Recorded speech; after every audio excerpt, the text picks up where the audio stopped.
Hair is the only strand that continues to grow even after death. What secrets does it hold? What if I told you that your hair isn't just an adornment? Each strand may contain a fragment of your energetic history. It's not just part of your body, it's an extension of your soul. You caress it, cut it, hide it, display it, but you rarely stop to ask yourself what it truly means. Why was hair a symbol of power, strength, and divine connection in so many ancient cultures? From the Navajo warriors of India to the biblical Nazarites like Samson, hair has always been treated as a sacred channel, an antenna that captures the energy of the universe and translates it into the body. Have you ever wondered why monks shave their hair as a sign of total surrender? Or why ancient witches braided it to protect their energy field? It's not aesthetics, it's magic. Today, we live disconnected from this ancestral language. We cut our hair unintentionally, subject it to harsh chemicals, and domesticate it as if it were rebellious, when in fact, it is a messenger speaking the language of the invisible. But the good news is that you can get it back. You can restore its power. In this chapter of Occult Protocol, we'll delve into the spiritual dimension of hair, its relationship with soul memory, the magical rituals that activate its protective energy, how to use it as a tool for emotional cleansing, and most importantly, how to once again honor it for what it truly is. A thread that connects you to the sacred. This isn't just another video. It's an act of remembrance and reconnection. Because when you begin to look at your hair with the eyes of your soul, you discover that it doesn't just grow, it vibrates. And when you care for it with intention, it cares for you. Subscribe now if you feel there's something beyond the visible. Because here we're not just talking about the physical, but about what the system wants you to forget. The spiritual language of your own body. And if you've come this far, it's not by chance. It's because your soul remembers. Prepare yourself, because what you're about to discover could forever change your relationship with the mirror and the energy you emanate to the world. Since time immemorial, sages, shamans, and mystics have affirmed that hair is not simply a bodily adornment, but an extension of the nervous system, a natural antenna that captures, retains, and transmits subtle information between the body and the energy field that surrounds us. In Navajo culture, warriors never cut their hair before battle. They knew that hair allowed them to perceive danger before it even became visible, as if it granted them a heightened intuition. Experiments conducted during the Vietnam War, when Native American trackers were recruited, confirmed something disturbing. When their hair was cut, they completely lost this instinctive perception. Coincidence or proof that hair is intimately linked to our psychic abilities? In Hindu tradition, it is believed that long hair helps keep vital energy, known as prana, circulating steadily through the body.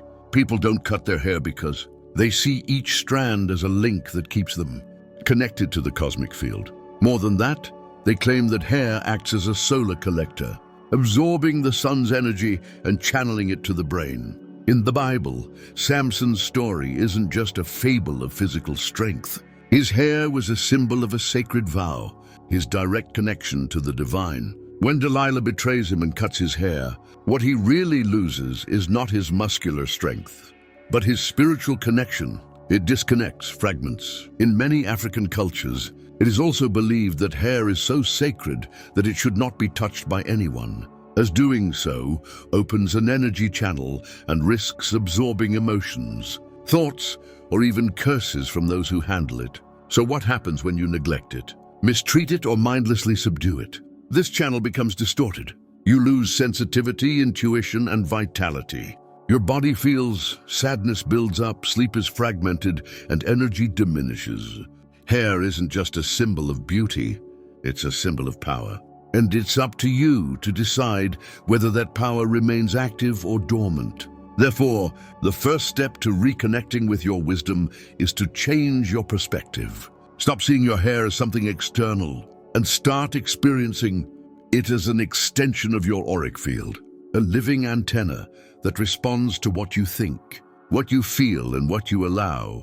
In a few moments, I'll tell you how to use this antenna as a magical tool to cleanse, protect, and free yourself from the past. What if this resonates with you? If you've ever felt there's something more to you than science can explain. Subscribe now, because on this channel we continue to reveal what no one dares to say. Hair, like the sacred thread that connects our body to the invisible, not only captures energy, it also waits. Each strand is a memory, a vibratory extension of what you felt, thought, or experienced. Therefore, ancient cultures not only cared for their hair, but also ritualized it, burning a lock of hair, braiding it with intention, letting it dry in the sun, or even burying it under the moon were not superstitious acts. They were secret codes, energetic rites to release burdens, seal protection, or mark rebirth. One of the oldest rituals is cutting one's hair as an act of mourning or spiritual rebirth. In many tribes, when a loved one died, women would cut part of their hair as a symbol of releasing the pain and making room for a new stage. But they didn't do it haphazardly. The lock was offered to the fire or the earth, as if the soul were releasing something much deeper than the physical. In ancient magic, hair was also used as a protective element or as a spell. Braiding it with red threads or specific stones served to seal the auric field and repel dense energies. Many witches would weave their hair during full moon rituals to protect their vibration in the following days. It was like enveloping their energy in a symbolic shield. And among some Andean peoples, it is still customary to comb children's hair at dawn while reciting words of power, as a way to align not only the image but also the energy. Every gesture carries intention. Each strand is touched as if it were a spiritual channel. Another powerful ritual is combing your hair while repeating a sacred affirmation or chanting a mantra. It's not simple auto-suggestion. It's vibrational programming. The movement of the comb combined with thought creates synchrony between the physical body and the etheric field. If this is done in front of a mirror with a lit candle, the effect is multiplied. You're working with reflection, fire, and words, a true alchemical trinity. And if you ever feel your hair is dull, lifeless, or weighed down, try the moon bath ritual. Wash your hair with water infused with herbs like rosemary, lavender, or sage. Then let it dry naturally under the light of the full moon, while visualizing all the dense energy evaporating, leaving only your essence. It's a deep emotional cleansing, even if no one notices. What's important isn't the technique, but the intention.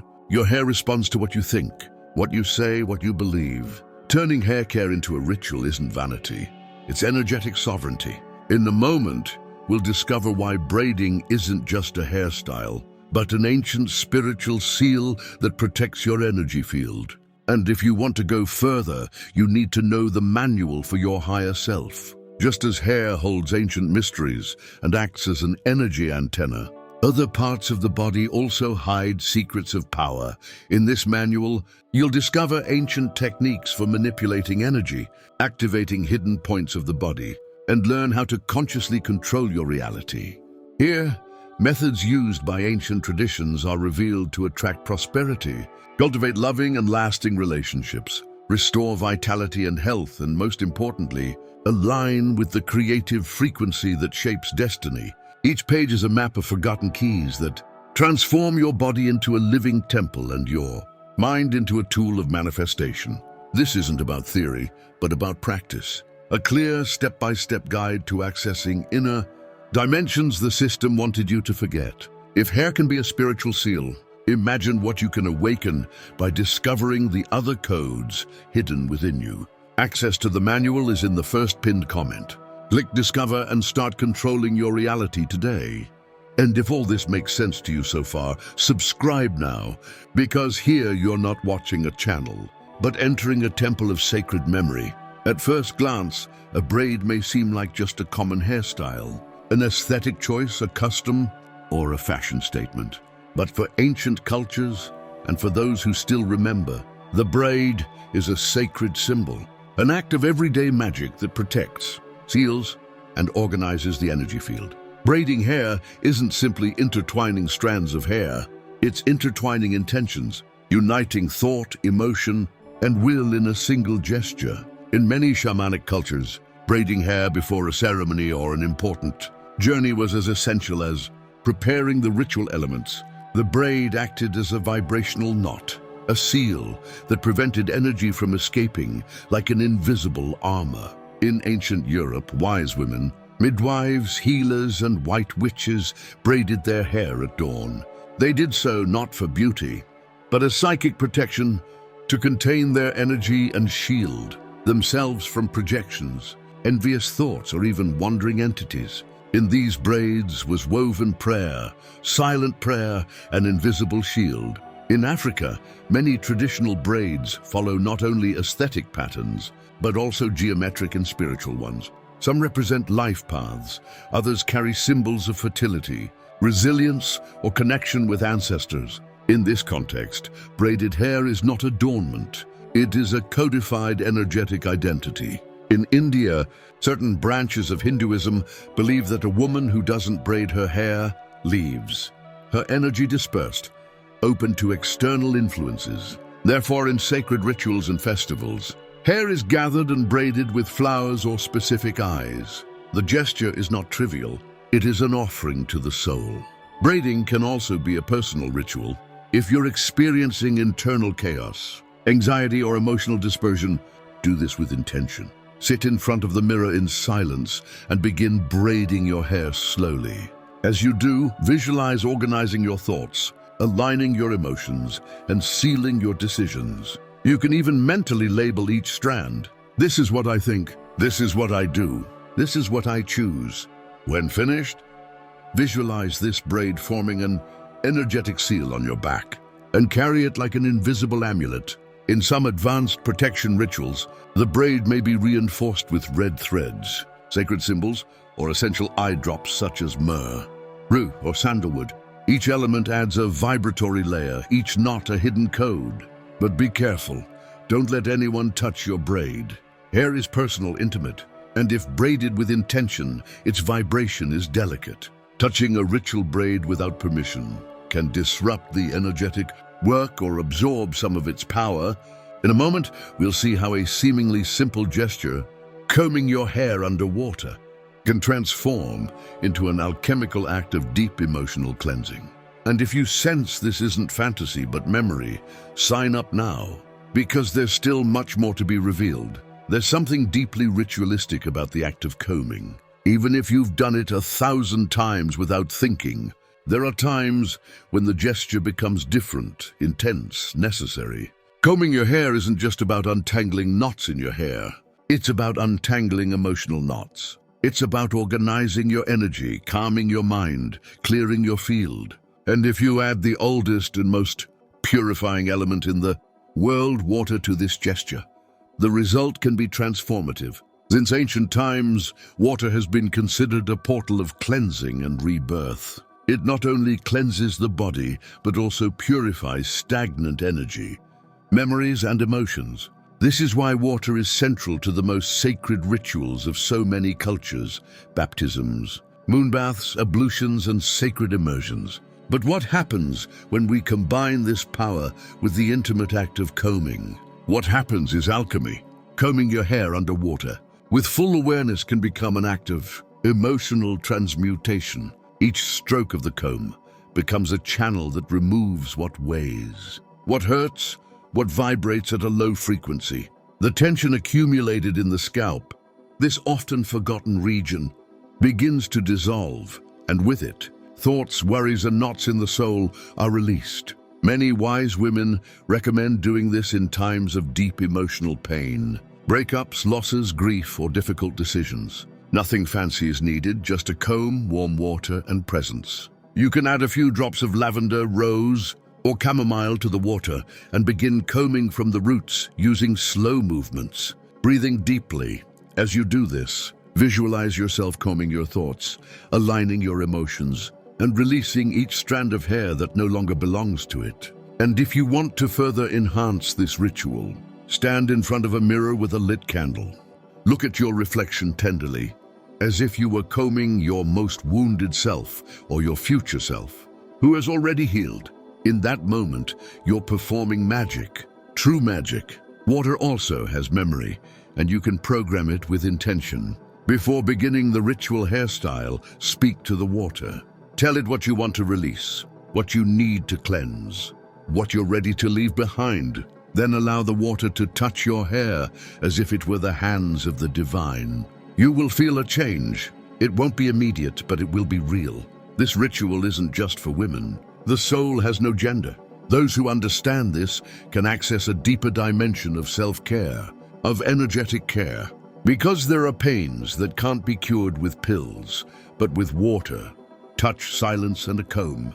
In the next and final section, you'll understand why everything you do with your hair daily, like cutting, dyeing, and touching, may be affecting your spiritual field without you realizing it. And if you've made it this far, it's because you're remembering. Subscribe now, because this channel not only speaks to you, it activates you. There's something almost no one has told you enough. Everything you do with your body programs your energy. And your hair as an antenna, a memory, and a symbol is no exception. Cutting it, straightening it, dyeing it, ignoring it, these aren't just aesthetic decisions. They're vibrational statements, choices that shape your energy field without you even realizing it. Every time you cut your hair unintentionally, you may also be cutting an internal cycle that hasn't yet been consciously closed. Every time you dye your hair without love, you may be covering up emotions that are begging to be exposed. And every time you touch your hair with anger or shame, you may be sending your soul a silent message of rejection. The system knows this, therefore, it encourages you to constantly modify your hair, to change it, to subdue it, to copy it. Because when you're disconnected from your natural expression, you're more manipulable, more distant from your essence, and more fragile on a subtle level. Have you noticed how many spiritual control rituals begin with the head? In certain military orders, boarding schools, and re-education centers, the first step is to shave off the head. Why? Because even if it's not said, it's known that this is where the channel to your identity, your inner power, and your vibrational memory is broken. But you can reverse this. You can transform caring for your hair into an act of sacred resistance. You can turn every gesture into a micro-ritual. Braid it to protect your energy. Comb it to calm your mind. Let it loose when it needs expansion. Gut it only when something internal has already healed. Speak to it, honor it, anoint it with natural eyes and pure words. No need for grand ceremonies. Just presence, just intention. Just remember that your hair is part of your soul in visible form. And if you ever doubt it, if someone says it's nonsense or that it's just hair, observe how your body reacts when someone touches it without permission. Feel how your energy changes when someone combs it tenderly or when you tie it back in anger. Your body knows it, and so does your soul. Perhaps that's why it still grows after death, because it holds what hasn't yet been said. Today, you know, your hair is a spiritual code. What you do with it, the program. Thank you for coming this far. Thank you for remembering. And if this chapter awakened something within you, subscribe now. Because each week, we activate what the system wants to keep dormant. Share this video with anyone who still believes they're just fixing their hair, because they're not. They're touching the sacred thread that connects their soul to the universe. Until the next video,